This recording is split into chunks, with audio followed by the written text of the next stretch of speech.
level 2 for timbre. This is going to get you a little closer to what I'm playing during the actual performance video. Actually, the notation follows that pretty much note for note. I try my best to capture that onto the page.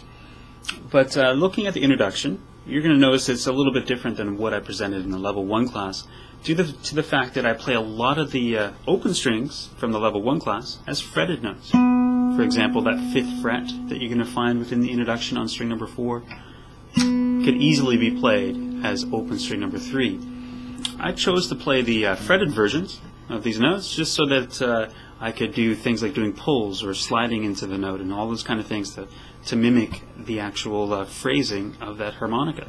So we're going to start here in the second position relative to the capo.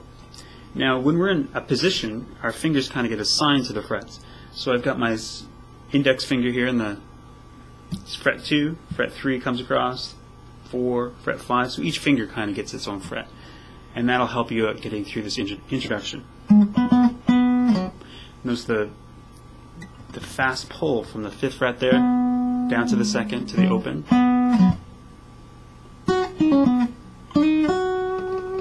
Now there I kind of break free from that 2nd position up because I slide up into the 4th fret there. And then again I just feel that fretted 5th fret there really sounds a little bit better than the open string, but it makes it a lot harder to play. In comes the chorus. So here I'm going to be jamming along on the bass notes going, and I presented this within the level 1 class, but now you've got the vocal melody around that. Our pickup notes that repeat themselves often, open, 2nd open fret again. So again, I'm playing the 5th fret here with my pinky, so I can kind of slide off that note. So work on that a bit. If you're having trouble with that 5th fret, play open string 3. I prefer the 5th fret sound for sure. Moving into our G chord, and again get that. I think it's best to hold that 3rd fret on the top. Now into our D, or D5.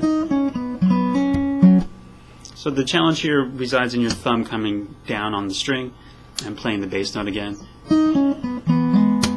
Into our C. Now there's a repeat sign here, taking us back to the A chorus. Now this time, take the 2nd ending, which has our C in the bass and our 1st finger hammering into the 2nd fret. Alright, moving on to the next part of our chorus. And that 3rd fret at the end of the 1st page is the pickup note into the B chorus. So here we've got over an E in the bass. Play that 3rd fret, E in the bass, some open strings I play with my fingers to the 3rd fret string 2, and back to the open 1st string. Just like that. Grab your G in the bass, or 3rd fret, it's really not a G, but 3rd fret, and the 3rd fret string 2.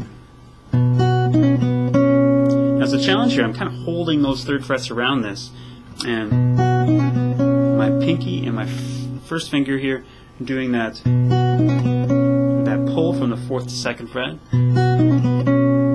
Now into our D suspended chord here.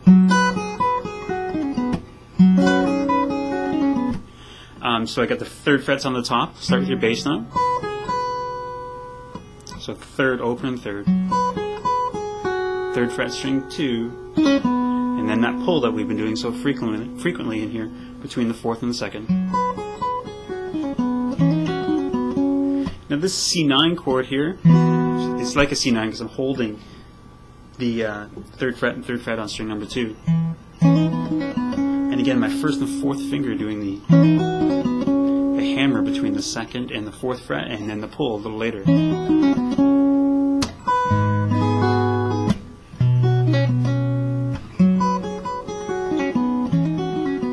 Not easy. And again, there's a 1st and 2nd ending over the C chord because the 2nd time over the C, I have a bass line that walks me into the verse. So this verse, I set this up, the A verse anyway, within the level 1 class. It's got the thumb, fingers, hit, fingers. And that's kind of how it rolls along. Do that twice per chord. E minor, G, D, and C. If you're having some troubles with that, view the level 1 class where I break that down further. But let's get to the B verse. This is new material here. And over the E minor, I'm doing that melody on the lower strings here, string 4, 2nd fret, to string 5, 2nd fret, and then opens. Now with that, I'm hitting the snares or thumbs against the strings. I would ignore those at first and just get to your G. You're going to see multiple notes around this G in the B verse because I'm kind of strumming my way through that rhythm, kind of with my index finger. To a D straight through strumming, 1 and 2 and 3 and 4 and to a C sus2, release your 2nd finger, you have the sus2. And our bass line to walk us back into the B verse, which is pretty much done exactly the same.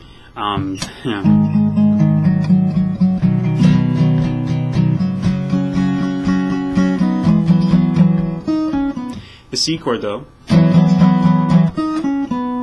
gives you an opportunity. We stop right on beat number 3. 1, 2, 3. Dun, dun. We're back in the chorus. Alright, so what's remaining is what I've labeled as the C chorus, which is essentially this melody.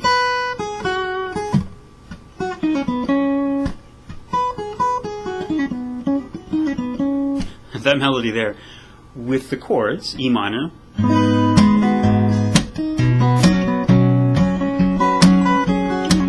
what I do is I kind of I try to fill out the sound a lot. There's some strumming on the chords.